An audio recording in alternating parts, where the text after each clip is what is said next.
No, that's fine. Hello, gamers!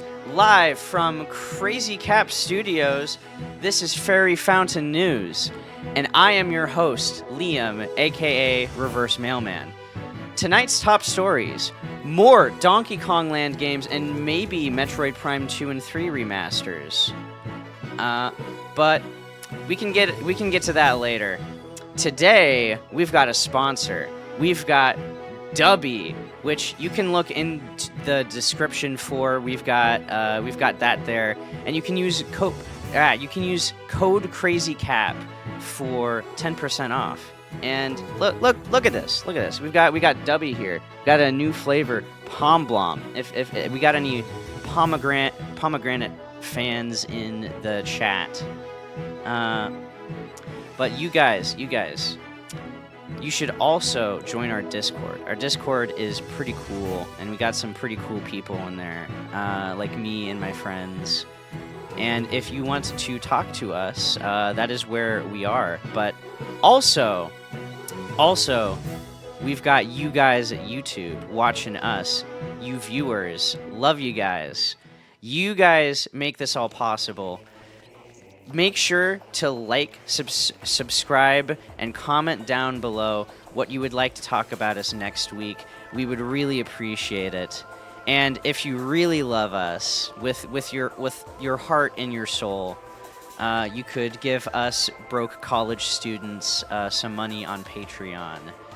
We would really appreciate it if you guys did that. And if you want to see more videos.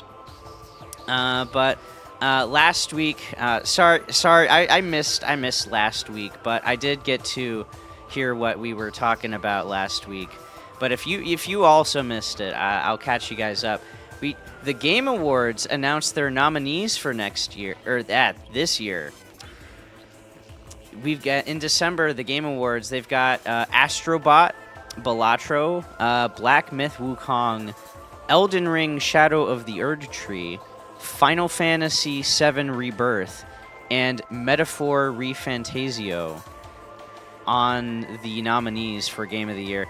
Now, I'm going to be honest, I have not played any of these games, but I have heard about them, and I do find it interesting. One of them is a DLC. I've seen a lot of my friends play that one.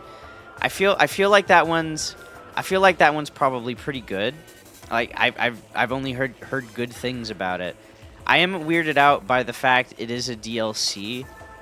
I feel like by the principle, like the standard, I don't like what this sets going forward. Like I hear it's pretty good and it's pretty expansive and basically its own game. But I feel like for the sake of like other games, like if DLC is not a block to getting onto Game of the Year, then there's a lot of things that opens up that I'm not sure. Like I feel like some Mario game adds like a Goomba to like one level, and that might qualify it for Game of the Year, and I don't really like that.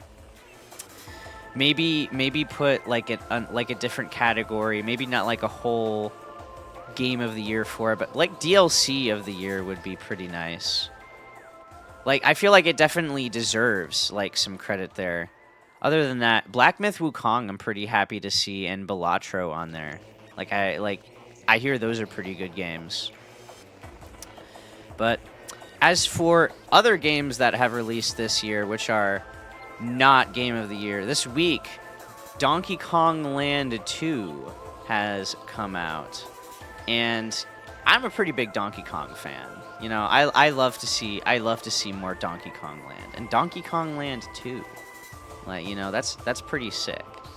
Came out on Nintendo Switch Online, so you can replay it to your heart's content as long as you have Nintendo Switch Online. This week, for more news, the PlayStation is potentially going to have another portable console coming out. So if you wanted to play PlayStation on the go, I think the PSP that came out a while ago. Yeah, in the Vita as well. I never never touched any of those. I've never seen anyone play any of those. It would be nice, like PlayStation on the go, if they can get that out there and make that popular. So it's a sequel. It's a sequel to the Vita, a dedicated handheld. That's nice. Like we're getting more. We're getting more of this, not more of this. Well, this is nice if you want to play PlayStation 5. I mean, it's kind of hard to actually like. This is much easier to play at your house, and like at that point, why not just play the PlayStation 5 because you're already at your house? I mean, yeah, I mean, the Wii U was like, it had like a similar problem. I never had a Wii U. Like, I mean, it's half portable, and I don't think that really like works out very well. PlayStation Vita, you just kind of you just take this. It's like a 3DS. Like, there's no caveats to when you're able to play this thing. So it's nice that they're making a sequel to the Vita or something like the Vita. But anyways, next we've got Metroid Prime 1 to 3 art book coming out. That's nice for Metroid fans out there. If you're a Metroid fan, I'm sure you're happy about that. If you're into art books, you get to see a bunch of really cool stuff from the games. Like, if you were a big fan of Metroid Prime 1, 2, or 3, you have access. You could get access to artwork that was potentially from the games. Like, see what they were working on, like concepts and stuff. I think that stuff's really interesting. Either way, there's probably gonna be like some Ridley designs, maybe some like Samus power suit designs that never got input into the game. It's always really fun when that stuff gets released, so I'm pretty happy about that. I'm getting some speculation from Slime Boss. I don't know too much about Metroid. I have played a Metroid game, but not much. 2 and 3 could get remade. Metroid Prime 2 and Metroid Prime 3 could get remade before Metroid Prime 4 comes out, which I think that's pretty plausible. I don't see Metroid Prime 4 releasing within my lifetime. So I think that's pretty likely.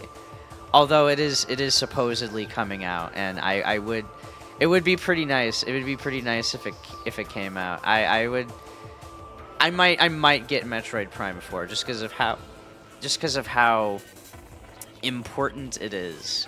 How it is. I honestly can't believe it's coming out in the first place.